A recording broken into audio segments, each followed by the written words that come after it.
اهلا بيكم، ازيكم؟ عاملين ايه؟ يا رب تكونوا بخير. جالكم فيديو جديد ووصفة جديدة، وهنعمل النهاردة طريقة حلوة للرز المعمر وسهلة واي حد يقدر يعملها. جبت نص كيلو من الرز، غسلته صفيته كويس من المية وحطيته في صينية، وهنزل عليه بمعلقتين كبار جدا من السمنة البلدي، ولو عندك سمنة عادية مفيش اي مشكلة، تنفع برضه. هحط عليهم يعني ايه، كوباية من السكر، بس انا حسيت انها كتير، شلت منها معلقة كده.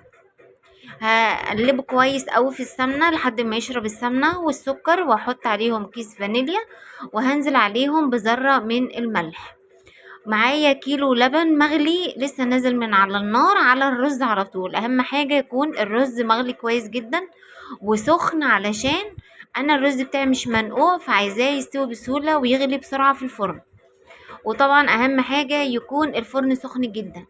تمام، هنقلب بقى السكر والرز والسمنة واللبن مع بعض، واحط عليهم كوبايتين من المية. لازم مية علشان يستوي كويس، لانك لو اعتمدتي على اللبن بس هتلاقي الرز ني مش مستوي.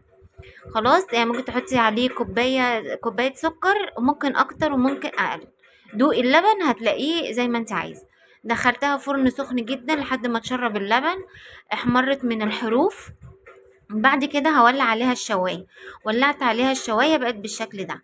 جربوها يا رب تعجبكم. ولو انت اول مره بتشوفوني ما تنسوش تشتركوا في القناه وتفعلوا الجرس، تختاروا الكل علشان كل ما انزل فيديو جديد يوصل لكم. تغيير في الاكلات، ممكن تعمليه من غير سكر خالص، وده بيبقى جنب الاكل. يعني ممكن تعمليه جنبيه فراخ في الفرن، او بط او لحمه او اي حاجه.